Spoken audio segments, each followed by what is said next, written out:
Pasca tembak mati anggota KKB Papua, Satgas Ops Damai Cartens tangkap satu kepala kampung. Melansir dari poskupang.com, Satgas Ops Damai Cartens ternyata tidak hanya menembak mati 3 anggota KKB Papua di markas kelompok kriminal bersenjata yang disergap baru-baru ini di Kabupaten Yahukimo, Provinsi Papua Pegunungan. Pasca penembakan tersebut, Satgas Ops Damai Cartens juga menangkap seorang kepala kampung di daerah tersebut. Kepala kampung itu ditangkap karena diduga menjadi orang yang membackup perjuangan KKB Papua di wilayah tersebut. Dari data yang dihimpun awak media, terungkap bahwa oknum kepala kampung tersebut selama ini berperan sebagai salah satu penyandang dana bagi perjuangan kelompok separatis teroris tersebut. Bahkan oknum kepala kampung itu juga berperan sebagai pemasok senjata api bagi KKB Papua. Data-data tentang itu sudah dikantongi penyidik, sehingga dengan penangkapan itu akan memudahkan polisi membongkar jaringan separatis di daerah tersebut. Selain itu, kepala kampung itu juga disebut-sebut berperan aktif sebagai penyuplai semua bahan kebutuhan pokok bagi anggota KKB Papua. Semua fakta itu terungkap dari video viral Kompas TV yang dilansir Poskupang.com, Rabu tanggal 5 September tahun 2023. Dalam video itu terungkap bahwa kepala kampung diringkus setelah tim gabungan TNI Polri menyergap salah satu markas KKB Papua di Yahukimo. Untuk diketahui bahwa pada Kamis dini hari, Satgas Ops Damai Cartens menggerebek salah satu markas KKB Papua di Yahukimo. Dalam penggerebekan tersebut, 3 anggota KKB Papua dinyatakan tewas. Dan, selang beberapa hari berikutnya, tim gabungan TNI Polri kembali menangkap seorang kepala kampung di daerah itu. Kepala kampung itu ditangkap karena terlibat dalam jaringan KKB Papua. Saat ini kepala desa tersebut sedang diamankan di Mapolres Nduga. Dari pemeriksaan sementara, oknum kepala kampung itu beberapa kali terlibat dalam tindakan memasok logistik bagi anggota KKB. Selain menangkap oknum kepala kampung, aparat juga menangkap 9 orang warga yang teridentifikasi terlibat dalam jaringan KKB.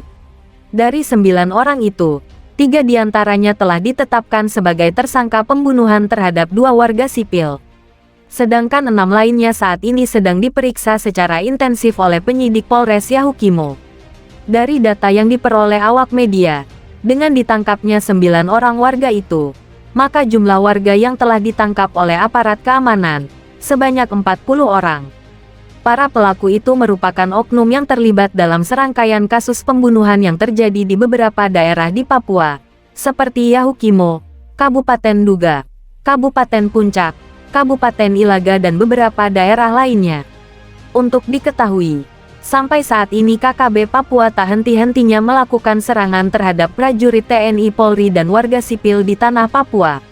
Warga sipil yang diserang umumnya yang dicurigai sebagai mata-mata TNI Polri.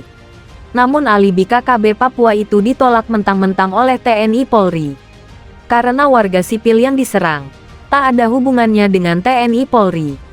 Para korban yang diserang itu, ada yang bekerja sebagai sopir, tukang ojek, penjaga kios, pekerja proyek, pekerja tambang, pengantar galon air dan lainnya.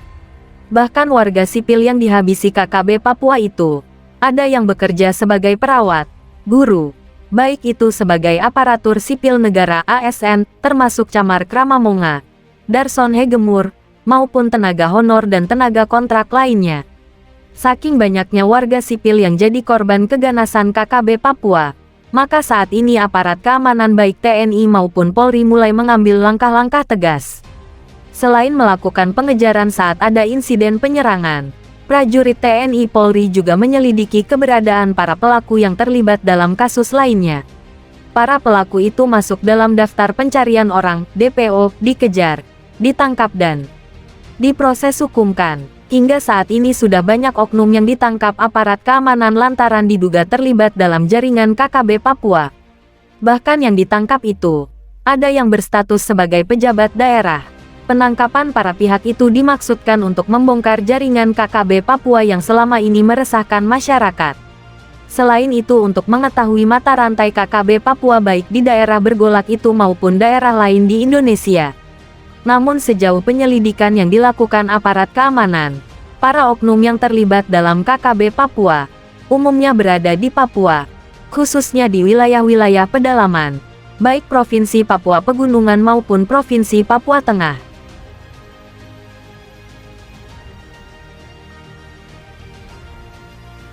Terang-terangan ancam Presiden Jokowi. 33 Panglima KKB Papua minta wilayah kekuasaannya dikosongkan dari segala unsur luar. Gri.id, KKB Papua masih terus berusaha menunjukkan eksistensinya. Dikutip Gri. Dari Tribun Papua, beberapa waktu lalu tim gabungan TNI Polri berhasil mempersempit ruang gerak KKB Papua. Hal itu pula lah yang membuat kelompok kriminal tersebut berusaha berbuat onar untuk bisa bergerak lebih leluasa kembali. Bahkan mereka tak segan untuk menyerang siapa saja termasuk warga sipil. Kini yang terbaru, dikutip Gri. Dari Tribun Newsmaker, 33 Panglima KKB Papua deklarasikan perang kepada Presiden Jokowi. Keganasan kelompok kriminal bersenjata KKB Papua kian hari semakin mengkhawatirkan. Kini kabar terbaru menyebutkan jika KKB Papua telah mendeklarasikan perang kepada Presiden Jokowi. 33 Panglima KKB Papua yang tersebar di berbagai wilayah mengirimkan pesan seragam kepada Jokowi.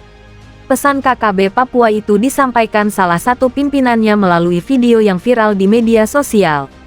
Salah satu pimpinan KKB Papua yang menyebut anggotanya sebagai Kodap 15 Ngalum Kupel mendesak daerah konflik harus segera dikosongkan. Pesan itu secara khusus disampaikan untuk masyarakat non-Papua, bahwa daerah konflik kosongkan. Kata pimpinan KKB Papua Kodap 15 Ngalum Kupel. Kami siap bersihkan. Yang berbeda dengan kami, siap kami bersihkan, tambahnya. Selain itu, KKB Papua juga meminta pemerintah Indonesia untuk berhenti mengirim tenaga kesehatan dan tenaga pendidik ke wilayah Papua. Bahkan, KKB Papua mengancam bakal melakukan penyerangan jika permintaan tersebut diabaikan. Kepada Joko Widodo, tidak boleh macam-macam. Kami siap merdeka, kata anggota KKB Papua.